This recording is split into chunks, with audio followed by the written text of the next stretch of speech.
Welcome back, everybody. Jump on board the battle bus because it is the debut night of Chapter 2, Season 2 on Fortnite. But we're not playing. We're here in yet another episode of the Enough to Keep Going weekly gaming podcast. I'm here with two of my best gaming friends ever, Mr. DBQ Hams. How you doing, DBQ? And I'm going to sing you a song or two. So, I can't help the introduction there. Thank you, sir. I'm doing well. I am glad to be back. And why would I not have an awkward musical moment to introduce myself? So, and my second best friend, Mr. Osiris Prime. How you doing, Prime? I'm doing good. I'm just waiting here patiently, and then I'll play some Fortnite. Well, in that case, without further ado, let's get to it. If you're not familiar with the format, this is our deep dive variant of our weekly games podcast. We alternate each week, 1 week doing the deep dive, 1 week doing the GX show or the gamer experience show. Tonight on Deep Dive, what we do is we shake and bake all of the various news stories that have come about in the last week, try and throw down the chicken bones and find a pattern, read the tarot, and then come back and try and give you a slightly different show on news that is kind of thematically oriented. We try and determine trends going on in the gaming industry, similar events that are going on, and try and, like I said, read those chicken bones and relay to you what we feel it is indicative of within the gaming industry. Tonight, we have three primary topics. We're going to try and weave them together in a sensible fashion. That we may keep that on the rails, we may not. The first one is a question which came up in my mind from some of the stories that are going around. You know, in these past couple of years where we've seen the rise of the Battle Royale game, healthy argument as to whether or not that is a genre or a subgenre, or if that's just a first-person shooter, I don't know. But, you know, usually when there are a rise in a particular type of game, sometimes that means there has to be a decline in others. And I start to question whether or not we're seeing the decline of the RPG.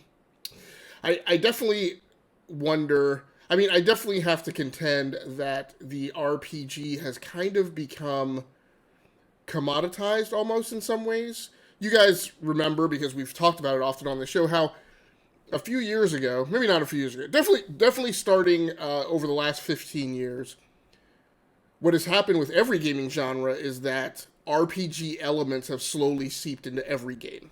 And it's almost arguable to a certain extent that almost every game is an RPG these days, or is at least RPG-like. So the question that gets raised by some of these news articles that have come out in the last week is, does that mean that RPG as a distinct, discrete genre in and of itself is actually on the decline? First, in the news for Deep Dive, is System Shock 3 team no longer employed following reports of development and publisher woes. System Shock 3's design director updated his LinkedIn just this week. This story over on IGN. The story over on IGN by Joseph Noop. The entire team behind the upcoming System Shock 3 is no longer employed at developer Otherside Entertainment, according to a report from Video Games Chronicle. This follows previous reports of other core members of the team announcing their departure over the past 5 months, including System Shock 3's writer and director, lead programmer, and others. Just this week, design director Chase Jones changed his LinkedIn profile to reflect the end of his time at Otherside, that being the name of the developer that had System Shock 3 in progress. The anonymous source also stated that System Shock 3 was critically behind in its development. We last saw how the game was progressing in a gameplay trailer released back in September of 2019, which showed off the return of the iconic gaming villain Rogue AI Shodan.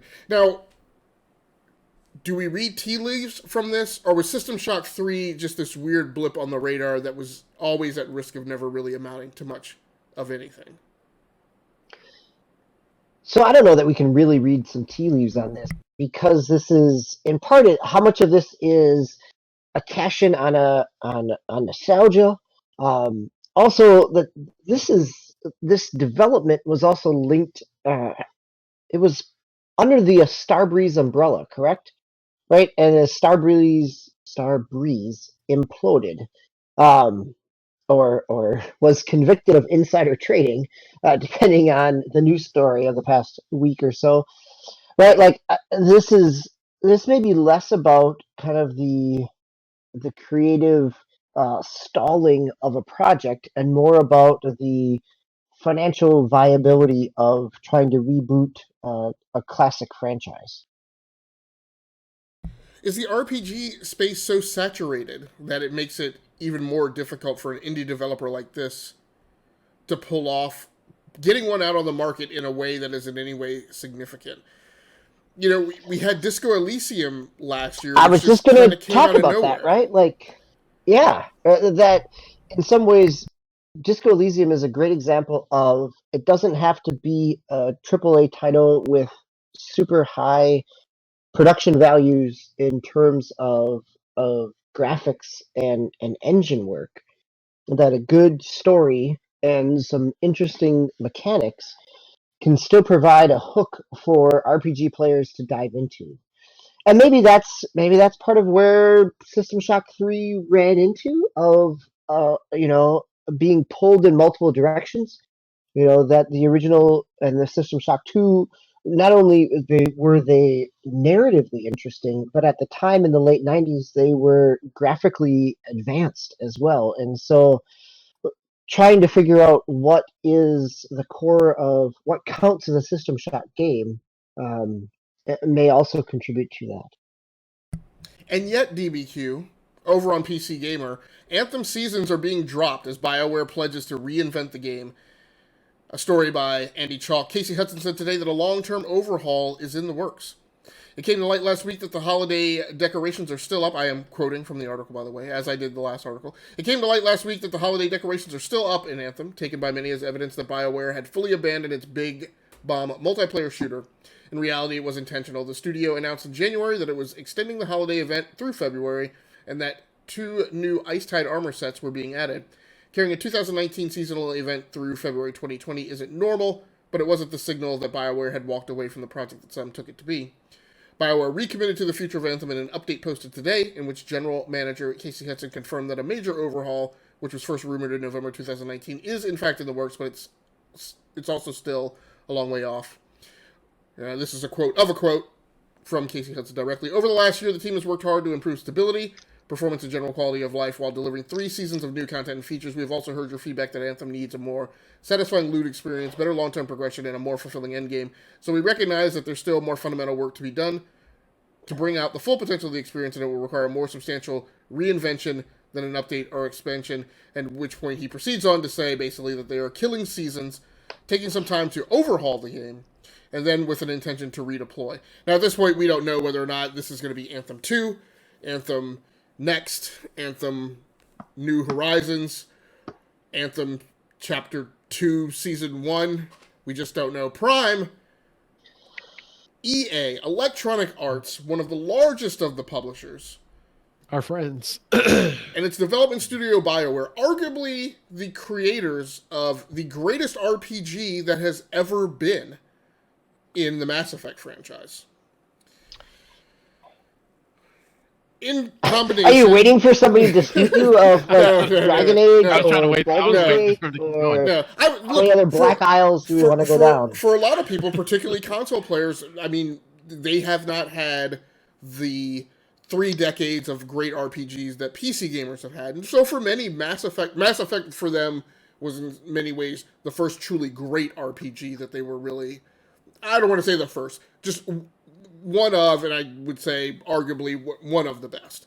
The connectivity of it certainly set it apart. Yeah, I would definitely say as an epic opus of a franchise, I would say Mass Effect. You know, you have Knights of the Old Republic, but again, that's BioWare, right? So, so in the meantime, Fortnite, The Division 2, everybody is able to pull off seasons. Prime, what went wrong with Anthem? And again, you know, so Anthem was supposed to be, by many people's accounts, the answer to Destiny. Bungie has come out and said Destiny is an MMO. It is an RPG. Was Anthem supposed to be an RPG? Is it an RPG? And is that one of the reasons why they struggled to nail that formula? I mean, I didn't play as much probably as maybe DB would have or had or has. I think you should still jump into it every once in a while, don't you? Um, but from what I had played and actually played with DB and some of the other guys that we played with, I don't know if it was really an RPG, to be honest with you. Not like in the old Mass Effect sense. Maybe they were trying to be a little bit too Destiny like, and that maybe they kind of by doing that they kind of lost track of kind of what they were before. What they had done in the past. So they kind of lost that RPG kind of sense to the game. At least that's how I see it. I mean, one of my problems too, and you guys can jump in on this as well. Again, the RPG formula, as it matured, hit this apogee where it became so packaged and so formulaic, right? One of the problems with the concept of an RPG, and this is a question I would have loved to ask Swiss because I can hear him jumping up and down now, insisting. I mean, so part of my argument might be there's not really any such thing as a discrete RPG genre these days. And one of the points we hit on the path to potentially arguably getting to that state is that the role playing was slowly eroded out of the computer based RPG over time because you didn't really. I mean, Mass Effect kind of sort of had it, right, in the way that it kind of had branching impact lines, right, from you basically choosing to be good or evil, or at least good versus Machiavellian, I guess I might say. But it all the RPG element at a certain point was simply distilled down to the notion of dialogue trees, and that's all there really was to the role playing element. So DBQ, again, I'll ask you, and specifically in the case of Anthem, has so much of the role play been eroded out of the RPG genre in the effort to make every game sort of kind of an RPG to the point where you can't differentiate between what's supposed to be an RPG, what's not supposed to be an RPG, and where a game like Anthem in its effort to replicate the Destiny business model, which is inherently hooked to the notion of persistence through progression, becomes increasingly more problematic. So, deep breath. I don't think that the reason Anthem failed was that it was not an RPG or too much of a watered down RPG. This was not as other successful games. This was not Horizon Zero Dawn. This was not God of War with skill trees and level points and gear changes. That RPGification of the action adventure genre and the action genre, the RPGification of the sports gaming genre are all real things. Anthem did not fail because of that, because it failed to mix that blend. Anthem certainly tried to blend, but it tried to blend that idea of that classic single-player RPG story-driven narrative experience, which was delivered through a first-person perspective as you kind of moved throughout Fort Tarsus, and that kind of RPG looter shooter aspect of gear grind and skill tree progression and weapons and armor that Borderlands, Diablo, Destiny has all successfully nailed at some point in time. And so I think that is more of the struggle of Destiny, is that it was an RPG of Anthem. It was an RPG, but it wasn't quite sure what type of RPG that it was. And it tried to straddle that line between a traditional Bioware and a looter shooter RPG. And either one could have been successful, but grafting them both together and including a significant series of load times, or not fully developing either the narrative, which kind of died out, or the looter shooter aspect, which had a really struggling endgame and was not supported. When you don't do either end of that RPG-ness well, It's hard for either side of gamers to latch onto something. So Prime, what makes the arguably preeminent RPG development studio in the business suddenly decide that RPGs as a genre aren't enough? Maybe Anthem's not an RPG at its core. It's definitely something else at its core. If you sprinkle all the genres it cuts across, right? RPGs, first person shooters, third person shooters, action adventure games. Other of those micro genres are ahead of the RPG part of it. But at some point, this studio, which created Mass Effect, created Dragon Age, hit a point where they said it's not enough. It's not enough for us to do another one of those. Maybe they argued that gamers wouldn't be interested. Maybe they argued that they had to put more in the bucket from a design perspective than just the RPG piece. Can you imagine, like, what? Like, it's difficult for me. It's difficult for me to go that, for me to think that, take Codemasters, right? They essentially do racing games. They arguably do some of the best racing games. It's hard for me to see them going, these racing games aren't enough, we're going to need to do like a combat racing game next or something like that. Well, I could see it two ways. So as a studio, I mean, that could be, hey, so we did, they're saying, hey, we did four of these, I guess, technically, because they did Andromeda too. Obviously, that wasn't a big hit. Maybe, and that might have been part of it because Andromeda wasn't a huge success like the past three Mass Effects were. They're like, hey, we did three. They were pretty good. They were great for most people. Even sometimes the third part of Mass Effect, sometimes people are like, hey, it was all right. It was fine. Andromeda didn't do too well. Hey, let's do something different. Just creatively, let's try something different. I mean, people get bored. I would say doing the same thing over and over again. They did it for, and now I don't know if obviously it's probably different people on each one, for the most part. So obviously people come and go, but still, you had four games that came out pretty more or less the same, kind of in the same genre.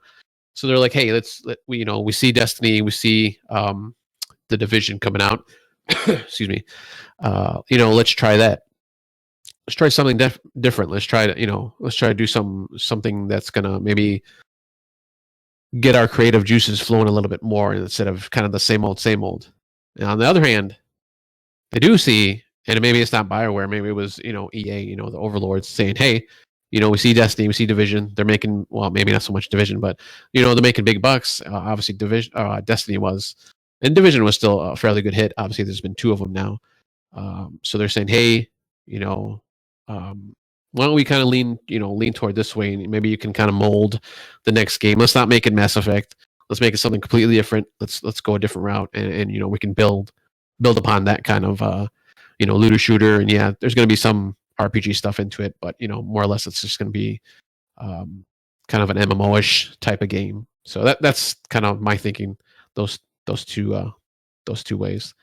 Well, and that logic is what was echoed in the Jason Schreier piece last year around Destiny's development. I mean, of Anthem's development, of that, this was not necessarily an EA scripted direction, that this was BioWare saying, yeah, we've done this. What else can we do? What different can we do? And that's kind of where the germ of the idea of Anthem came from. They also, in that same piece, they acknowledge how, while they had a gameplay hook with the flying and combat, they struggled to kind of really nail down the core essentials of what that game was. And so I think that going back to the System Shock 3 cancellation, right? The idea of being able to really nail down what a game is and what makes it something that a player is going to invest in. And if you can't nail that down, even if you can push out a game and have it function, it doesn't necessarily mean that it's going to be successful. You guys bend, but you will not break. On to an RPG that's not having any problems, seemingly, is Dragon Ball Z, Kakarot. top January sales, GTA 5 returned to the top 5. This is an article over on IGN, posted by Jordan Serrani. Dragon Ball Z Kakarot was the best-selling game in the U.S. for the month of January. According to NPD, Kakarot brought in the third highest first-month sales total for a Dragon Ball video game, coming in behind 2018's Dragon Ball FighterZ and 2002's Dragon Ball Z Budokai. Now, I'm not going to get into all that. A lot of times we cover these stories, and it's for the business aspect of running down the top 10. This story was included specifically to call out this title, which seems to me to be cutting against the trend in a lot of ways. Arguably, there's not a lot coming out right now. We're in the last year of the current console generation, blah, blah, blah. However, I do have to eat my crow and admit that Swiss was right and I was wrong on the last time he and I were on Deep Dive together, where I claimed that Dragon Ball Z, which also charted in the top in the UK charts, we would not see this success repeated when the NPDs came out. But he felt strongly that it would, and he was absolutely right. Of course, there are no other RPGs, pure RPGs, in the top 10. Although you have, again, Red Dead Redemption 2, which cuts very closely, I think, in a lot of ways, to an RPG like cloth. What were you going to say, DBQ? I was just going to say, more importantly, I think, is that there are not any other games released in January in the January NPDs. Right. Yep. You don't count Ring Fit Adventure as an RPG. Well, and the other thing I want to say about Dragon Ball Z, from what I've read, because I haven't played this game yet, and I do want to get it eventually. So this is supposed to be their big entry into kind of the RPG world, but from what I read, it sounds more it's like RPG-ish, and it just has those elements in there. Because I mean, the older games, Budokai and what was the last one? I can't remember the last two that they did. It was kind Fighter of Z, right? Was the Fighters one? Not the Fighters one. It was before that one actually. They had two, but I can't remember what they were, what they're called. But those ones are like like I said with Budokai, they're kind of just fighting games basically. Because as you can go around in like a little hub world, and then once you get into like the actual story, it just basically turns into a fighting game. And from what I can see and I've read, it's pretty much the same. But there's once again the elements in between is where you can kind of build your character up and give them different powers or and stuff like that. So it's just kind of interesting. And Grand Theft Auto is still in the top 10.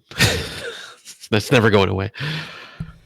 Right. Well, one of the things that I feel is definitely a challenge, it's either a challenge or a benefit to the RPG genre, depending on which way you look at it, is that so much of the industry now these days is turning to subscription models and games as a service. And in fact, arguably you could say RPGs begot MMO RPGs or more pigs. And then more pigs in some ways gave purchase on the land to games as a service because people, the willingness for people to pay a monthly fee started to decline, and so the industry started to pivot to games as a service. However, that new business model is challenging, and different games meet those challenges with different levels of aplomb. One of which is Ubisoft's franchise, The Division, the first one of which struggled out of the gates. The Division 2 on to more success, and one thing is true, Ubisoft being one of these big publishers that seems to figure out a way that even when a game launches without a great deal of success, is able to keep plugging away at it, give their developers the freedom and latitude to do what they need to do, and get it back on track. While we wait for that to occur with Ghost Recon Breakpoint, in the meantime, its predecessor by a few months, The Division 2, continues to roll heavy. This article posted over on GameSpot, actually. The Division 2's Warlords of New York expansion is exactly what the game needs. I would claim the subtitle, Finish the Fight, is in poor taste because that is a phrase that should only be reserved to games in the Halo franchise. This article written by Alessandro Filari. While the original Division took some time to define its world and action RPG mechanics after its launch, its sequel, The Division 2, largely made good on the concept of an open-world looter-shooter. Over the course of its first year, The Division 2's post-launch campaign fleshed out its gameplay and narrative set within a post-collapse Washington, D.C., where you faced off against growing enemy factions and amassed more loot. Eventually, players got to explore the outer reaches of D.C. to take on new events, even taking them to Coney Island in the Episode 3 DLC. But now players are in for a return trip to where the series all started, New York City. DBQ, have you had a chance to go back and play this particular drop of DLC for The Division 2? So this drop comes out the beginning of March. So no, I have not yet had a chance to pick it up. I did boot up and patch the Division 2. They've got a little bit of some back-end system and updates that are dropping this week actually for it. But the Warlords expansion comes out the beginning of March. So I think that this is so many things in your opening about this. I took issue with the idea that the Division 2 was successful. I think the Ubisoft earnings call acknowledged that it was not as successful as the first game, where the Division 1 was their fastest selling new IP in company history. That this maybe did not live up to expectations. The gaming community around and the Division 2 community, at least on Reddit and some other places, would tell you that the season pass content that has been provided for the Division 2 has not been engaging, that has been limited. The raids were not as successful as Motive may have hoped. So I think all of that is to say that the community around the Division 2 is really excited about this update and this expansion because it does not only go back to the story that was left as a cliffhanger for the Division 1 and never touched on in the Division 2, but it brings along a number of gear changes and loadout and weapon modification changes that the community has been talking about as well. So it seems to be doing both kind of the story-driven narrative aspect, some credit, and it's also successfully going back in and doing some of the gameplay updates that invested players. So it gives both kind of the casual player like myself who dropped out of the Division 2 a reason to come back and dive back into New York. But for those that have stayed invested in it, it gives them a reason to come to reinvest because of some of the changes in the loot and loadout gameplay as well. I guess my alternative perspective is so I would I guess my perspective on the Division 2 classifying it as successful is in what I perceive as a larger degree of acceptance from the gaming community as to the level of quality engagement that this iteration of the game offers. Now, I can give you that. I think then it is successful. Because I know we have the Reddit community, but the Reddit community only exists to complain. So using them as a yardstick is a thing. Fair enough. Right? But I mean, my comparative data point is, so by this time in the Division 1's life cycle, we didn't have anywhere near the amount of DLC that they provided for the Division 2. And quite frankly, at this point into the Division's life cycle, nobody was playing it. So there wasn't really a lot of discussion going on. It was about... I want to say in my mind it was, so help me out if I remember this correctly, Destiny came out, and it wasn't until basically the following year, was the Taken King the following year, or was it like 18 months after? Taken King was the next fall. Okay, so to me, it seemed like the Division 2 took twice as long to complete that loop, that the Division, it was about 2 years into the Division's life cycle.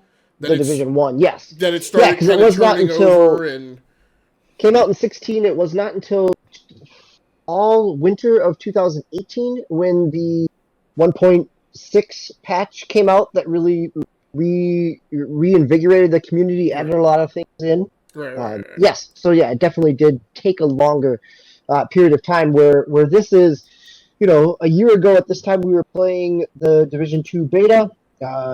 This Division 2 launched in March, hot off the heels of of Anthem's release and was a stable, successful, engaging game after the experience that many had with Anthem. Right. Well, Prime, our fellow resident Xboxer, Phil Spencer, who is having seemingly no problems adapting to the games as a service model or the subscription model, says that there's no slide deck that says we want to turn everyone into a subscriber. This article posted over on GameIndustry.biz by Rebecca Valentine. Xbox Head wants to put the player at the center in the next gen through services, hardware, and models that fit different needs. The Xbox Series X may be on the horizon, but Xbox head Phil Spencer hasn't been coy about the fact that hardware is far from the company's only angle into the next generation. In a recent discussion with Gamertag Radio, Spencer discussed the company's plans for the future as a multi-angled approach with the player at the center. That means, he said, that not only are Xbox Series X consoles and gaming PCs important to Microsoft, but xCloud and Game Pass are equally important components, as they give the ability to play games to those who can't afford higher-end hardware or even $60 games. A lot of wailing and gnashing of teeth and very heterogeneous opinions across the gamer community about whether or not the subscription model, coupled with the games as a service model, is really the way to go. Xbox, Microsoft is all in on the subscription model and Game Pass. I continue to worry that it's just not clear to me because the transparency isn't there as to whether or not we believe that Game Pass is financially helping someone, either Microsoft, I guess developers and publishers, because people keep signing up to it. I would love to see some hard numbers about it. Prime, what's your feeling on, do you believe Spencer when he says he doesn't want everybody to be an Xbox Game Pass subscriber? No, I do not. I think he kind of has to say that. I mean, obviously, he doesn't want to, be the jerk and say, oh yeah, of course we want everybody out there, and, subscribe, and, buy every console. But it was kind of funny that you mentioned about, who's benefiting from Game Pass. Because I think there was an article, I don't know if it was last week, maybe a couple weeks ago, about Outer Worlds selling like 2 million, I think, altogether. And then, people were saying, well, it kind of came out, day and date on Game Pass also. So, I mean, and they never released those numbers, at least not that I've ever seen, of how stuff does on there. So, and they when they were talking with the studio head, he was kind of being, diplomatic about it. He's like, well, we're still gonna, analyze and, do all this kind of stuff with Game Pass and with other kind of game services like that to see, how that might track in the future. So I mean, he didn't dog it, but he didn't actually praise it either. So it was a beneficial thing. So I mean, for consumers, I mean, yeah, that's a good thing. It's fairly cheap. You get at least 100 games. Usually it's more than that. I mean, you get PCs too and console. So I mean, I think it's a good thing, and at least for the near future. We'll have to see like how it tracks and how it keeps going into the Xbox Series X and if the PS5 ever does anything like that too. Well, I guess they kind of do it, but if theirs ever kind of takes off also. So yeah. Yeah, I just wish I knew how it worked. I just wish I knew, like, does Microsoft, is it kind of like Epic? Does Microsoft pay you a flat fee to license your game to be on Game Pass? And so the upside for publishers and developers is that, hey, at least that's guaranteed money. It may not be the most that we would make if we just sold it, on a per unit basis, but it's guaranteed money. And then I know that there's some kind of model in there about, they get paid per amount of time that players are playing the game too. So it's kind of like a Spotify model almost. I just wish I knew how that worked. But however, yeah, that would be interesting to know because, right? I mean, this month got some Square Enix games off of Game Pass: Rise of Tomb Raider, Shadow of Tomb Raider, and also Just Cause 3 or 4, whichever the most recent Just Cause. It's 4. Yeah. Thanks, Brian. But then at the same time, we just have it that Kingdom Hearts 3 is coming to Game Pass. So as a publisher, Square Enix is still doing with Microsoft in terms of Game Pass, but how that economic model is structured so that rotating out where they're seeing the revenue generated from that it still remains a question. I agree with. Yeah, I know when it was first coming about. I think it was Spencer, maybe. Maybe it might have been some other studio, not studio head, but kind of head in Microsoft. Just talking about how they wanted Game Pass basically to be, like the Netflix or Hulu, Amazon Prime of games, where you can just binge yourself on games all the time. So I mean, and they do have exclusives, sometimes some, obviously first party and stuff like that. So we'll have to see how that tracks going forward. If they want to just exclusively do stuff on Game Pass, or if it's they'll release it to the actual consoles too. I should say like a physical version or so. So we'll have to see. Well, at least one company doesn't want their subscription service to be the Netflix of games, and that is Google Stadia, who also, in contrast to Microsoft, is not doing anywhere near as well, at least I would claim in public opinion. However, they did announce 5 new titles coming to Stadia. This news article posted over on MCV, written by Chris Wallace. Google has announced 5 new games that are coming to the Stadia That's positively British. That is coming to the Stadia. The Stadia. In the coming months. This is a British website, by the way. and I love them. 3 of which are making their debut on Stadia before they arrive on any other platform. I didn't realize that.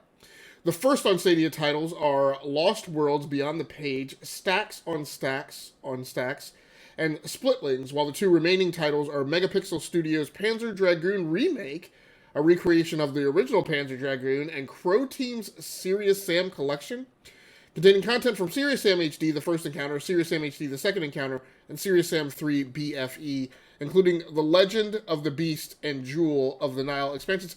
I saw this, actually, I was the one who dropped this in the news feed, saw it as completely uninteresting news as far as these 5 titles coming to Stadia, and I felt like not what Stadia needs, right? What Stadia needs is like AAA big name titles coming there.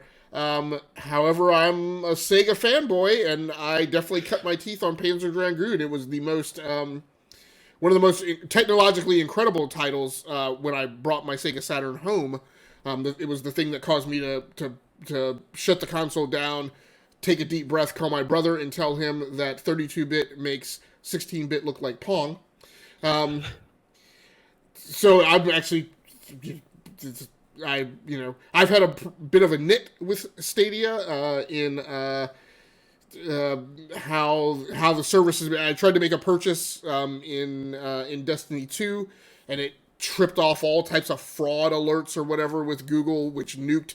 I'm a big Google user, so I was doing Google Play Music Unlimited, and I use Google Play and blah blah blah, and it wrecked everything that I use with Google. I had to sign back in and restore and re-verify. My music subscription is still down, and I'm not pursuing restoring it because I'm kind of hacked off. I also just don't like using Stadia if I can't make purchases in Stadia is kind of useless. However, Panzer Dragoon might have just enough nostalgia cachet for me to take the risk to go back and approach it. Prime. Actually, I'll go over to DBQ, because I think I went to Prime for the Xbox story. DBQ, are these games enough? Is this what Stadia needs? Are there small pockets of interesting little things here? The first on Stadia stuff is kind of new. I think you just, you're giving me a loaded question. I mean, first off, as you're talking about this, the whole idea of 5 new titles, 2 of them are either a remake or a repackaging in an HD collection. I don't really know that they're new, right? I mean, nostalgia to the side, that's great, and I can enjoy some screaming head bombs from Serious Sam as well. But I agree. It is not. This is not going to be what is going to keep a Stadia Pro user subscribed, right? This is not the news coming at the end of their 3-month free period that's going to give somebody a reason to renew or to reinvest in Stadia. I agree. I think you're spot on that these are nice additions if they become the Stadia Pro game for the month. But really, what it is it's that idea of what else is coming. What is that big name piece that's coming? The whole Stadia infrastructure at at a time when last week we saw or 2 weeks ago we saw the GeForce Now announcements where you're able to pull in your existing games from and purchases from other platforms. As long as it's not BattleNet. Well, yes, yeah, right. So, but that is where there is not only an image problem with Stadia, but as you're describing, there's also an infrastructure problem with Stadia as well. So the interesting thing with all these things, and the big three that keep getting tossed around, in comparison, are Stadia, Project xCloud, GeForce Now, and then of course eventually we will probably get some type of Amazon AWS based streaming game subscription service. The thing that's kind of weird to me, and I'm just this is an epiphany I'm having now, is everybody and lots of the when I say they're lumped into a bucket and compared, they're often compared with the internet's typical modus of being heavily derisive and unnecessarily caustic in their criticism. But what nobody talks about is all of those things have ridiculously different business models, and the success vector for each of them is wildly different, right? Project xCloud doesn't have any fee-based structure, right? Is there a subscription that's eventually going to be attached? I have to assume there's going to be a subscription eventually attached to xCloud because Spencer has said, the eventual desire is for xCloud that you don't have to own an Xbox. We don't know if there is an additional subscription. You have to be a live subscriber, or maybe a live ultimate subscriber. But at this point, they have not come out to say that there is an additional tier. Okay. Yeah, and they have stated that it is a beta right now. So. Right. So again, it's people are heavily critical in comparing Stadia to xCloud, but xCloud will probably the end result of xCloud is going to have multiple different subscription models because it's Microsoft, and Microsoft loves to take that approach to everything to make things completely confusing. Let's talk about Office 365. But, so you'll probably have different ways to subscribe to xCloud. But at the end of the day, xCloud in a lot of ways, let's say that an individual only has to pay $5, right? The point is at the end of the day, that subscription model is heavily subsidized by a large number of people who are paying at the higher end of the spectrum, right? Between owning Xboxes, because it's all in the same ecosystem, it's all in the same P&L pool, right? When it comes to earnings. So it's heavily subsidized by people who are going to be buying hardware, paying full price for games, blah, blah, blah, blah, blah. Completely different model. When you talk about comparing it to GeForce Now, there's no buying your games in GeForce Now. You pay a subscription price eventually to get access to games you already own. That's going to hit different people differently. People who are already invested in being gamers and have a healthy Steam library, that's a thing. But it's going to impact somebody differently who you're trying to pull over the divide. And really, I would argue GeForce Now, as opposed to Stadia, which is about pulling gamers in who have stayed outside of gaming because they can't afford the hardware, GeForce Now is not about that, right? GeForce Now, in fact, is largely about somebody who's already paid particularly large sums of money for NVIDIA hardware and then gets access to GeForce Now, right? So the reason I bring all this up is because, dropping these 5 games for Stadia, part of Stadia's earning model will be you can get Stadia and it's free and then you just have to buy the games. But at the end of the day, I feel like Stadia's success is dependent upon it getting steadily paying month-to-month subscribers to that pro tier of service. And these 5 games, unfortunately, aren't going to do that. So it's an interesting conundrum. But While it's challenging to figure out games as a service and subscription models, it's equally challenging to live the life of the developer inside one of the big, huge publishers. First up in that topical area is over on Game Industry Biz. EA will move Need for Speed development back to Criterion. Ghost Games to become an EA engineering hub with 30 staff at risk. Engineering hub means you're doing things like maybe you're fixing bugs in Frostbite, you're a backup studio, you work on maps and small details, and you're doing something other than actually building your own game. EA will return the Need for Speed franchise to UK game studio Criterion. This, an article written by Christopher Dring. Current franchise leader Ghost Games in Gothenburg is set to become EA Gothenburg once again, pending Swedish union approval.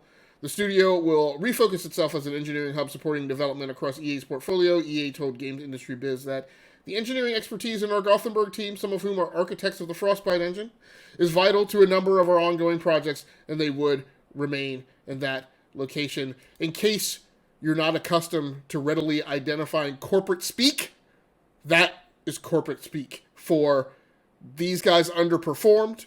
And so we are putting them in a penalty box, so they will no longer be working on prestigious headline-earning content. They will be more of our kind of steadfast guys for doing our back-end work. Did we get 4 games out of Ghost Games? We got Rivals, Need for Speed self-titled from 2015. Heat. And Payback, right? Payback from 17, and then Heat from this past fall. Yeah. Yep. So this is a move that I'm not a fan of. And I will admit, something needs to be done. Ghost, I personally liked Rivals, not as much as Hot Pursuit. The Hot Pursuit iteration that preceded it, because the Hot Pursuit 3, essentially, if you will. But I'm not a fan of Criterion's addressal of the Need for Speed franchise beyond its initial Hot Pursuit, which really wasn't just Criterion. It was really Criterion in conjunction with DICE, and also developers from the previous studio that had been handling the Need for Speed franchise. Need for Speed Most Wanted, which is what everybody kind of waves as the Criterion flag in the franchise, to me was far too Burnout-like. It was a blurry mess in a lot of instances. It was difficult to see. I really didn't like the mission structure, which I've talked about in these games, how sometimes you have these missions that go on too long. I've talked about that with Ace Combat, but this is a thing where you're in a race, and then you go to race the most wanted, and then once you defeat them in the race, which is hard enough as it is, then there's like an end game thing, and I'm like, it's a 35 minute stinking block of time for you to take out a singular most wanted. And on top of that, the big hook for me in any car game is collecting cars. You don't really collect cars. They're staged throughout the city. You don't have your own individual garage, and you go pick them up, right? As if it's a persistent valet service. So you don't have that sense of ownership over your car collection. So this, I don't like this fit either. Quite honestly, I would have preferred to see EA go out and acquire a studio and put them on Need for Speed. It would have been, in my opinion, it would have been a better move for EA to go get the Project Cars guys that Codemasters just bought. Which I'm sure EA could have done had they chosen to do so. The other thing that this makes me curious about is Criterion obviously got rewarded for their good performance on the Need for Speed franchise by being put on.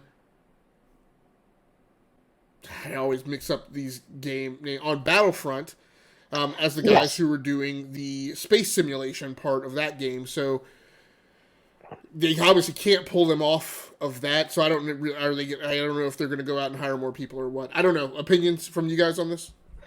So I think the need for, or the Criterion development team that was Most Wanted, how many of those people are still there after what now 8 years of development between the two?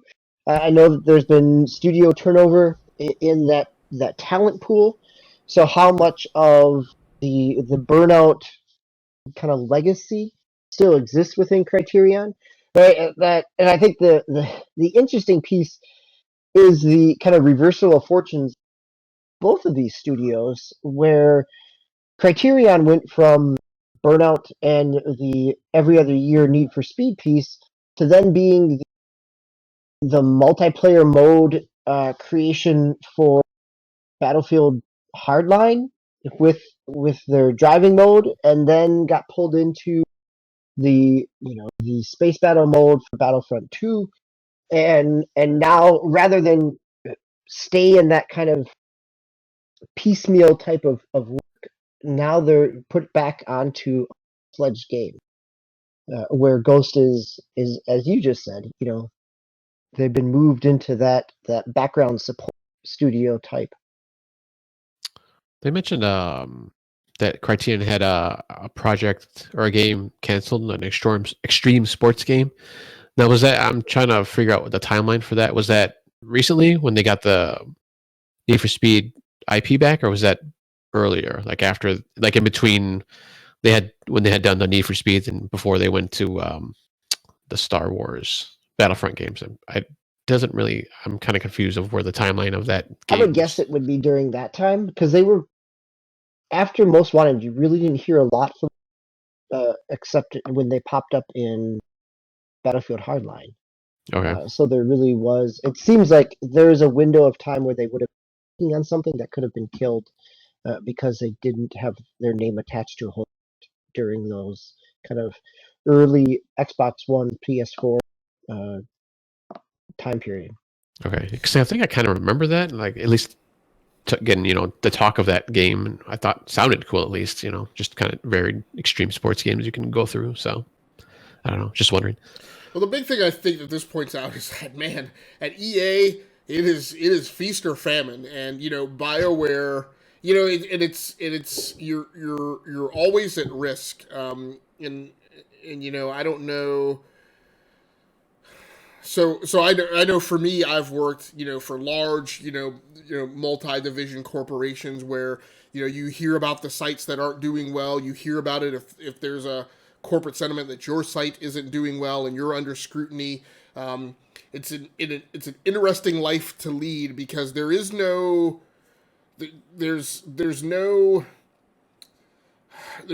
taking a mulligan, right? If you underperform, then there are people to notice, right? Whereas when you're not so much a part of a big corporation, sometimes if you underperform, there are people to help.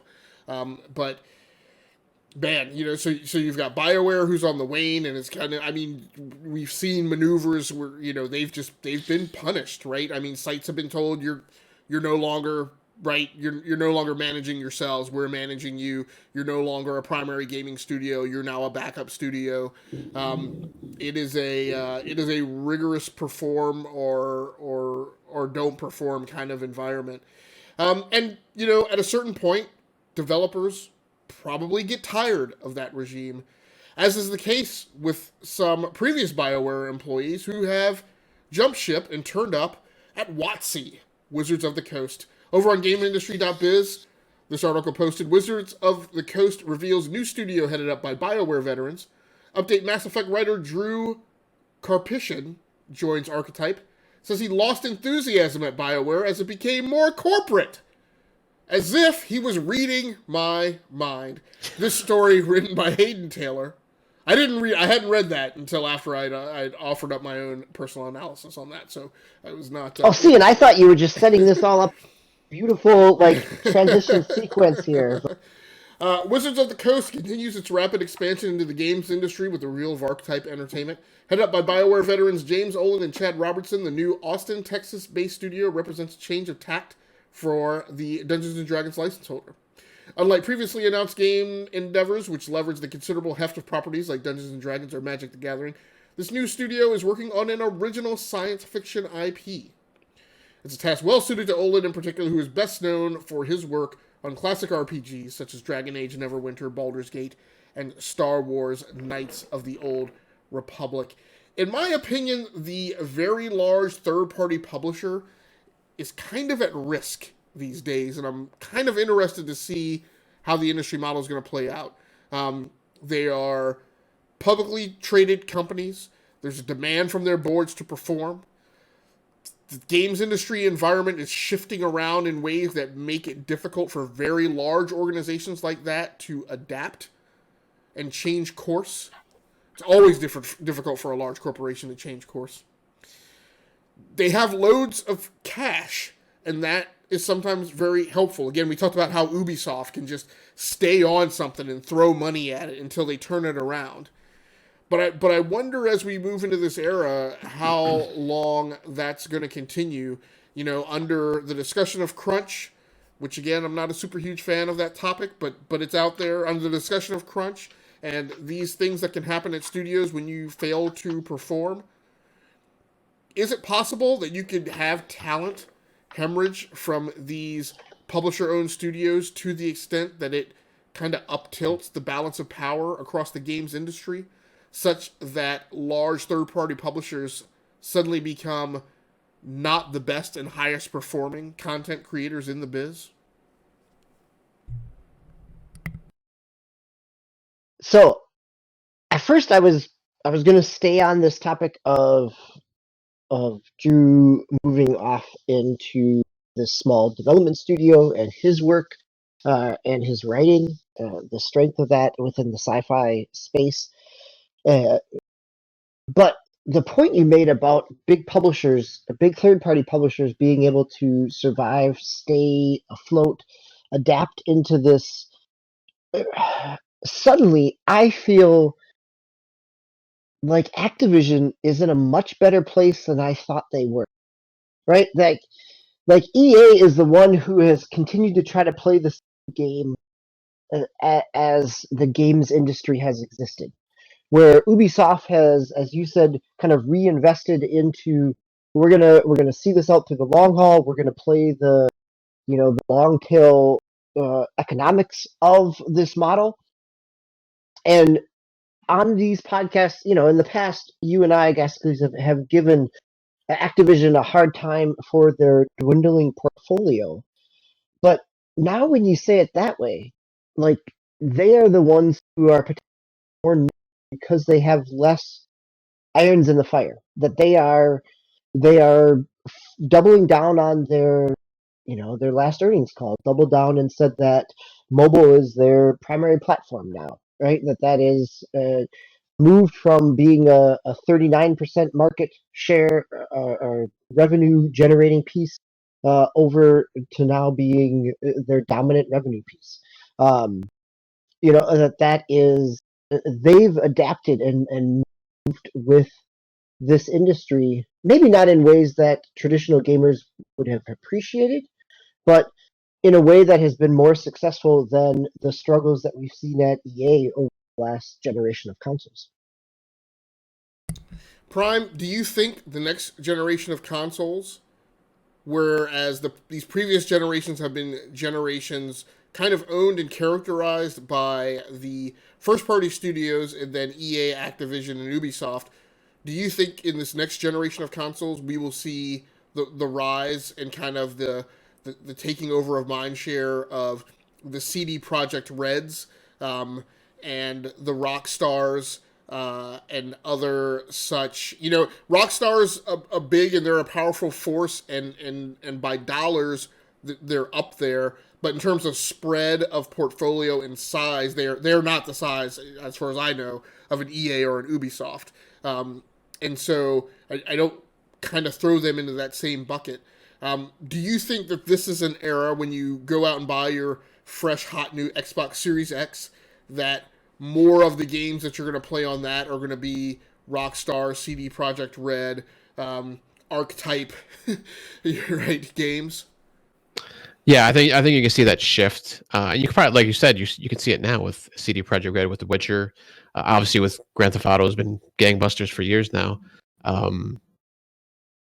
These companies are maybe kind of, I don't want to say stealthily, but they're kind of just coming up, kind of out of nowhere. Like people don't realize, like, Rockstar only has Grand Theft Auto right now. They only have Grand Theft Auto and Red Dead Redemption.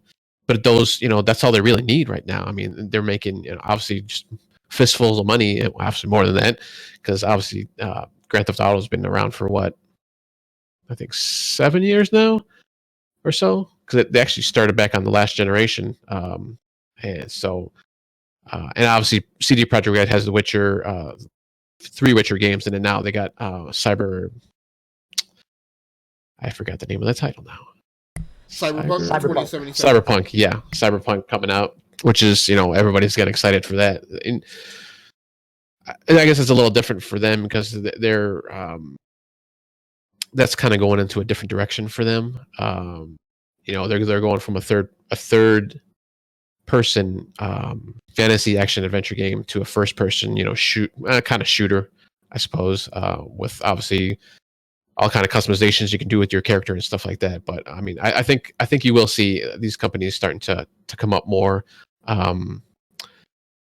but you can never outrule the the big dogs out there like Activision and EA and all that. So it might maybe even kind of just even out at kind of a point here where they'll kind of just be fighting for mind share in different ways. So we'll have to see coming up now.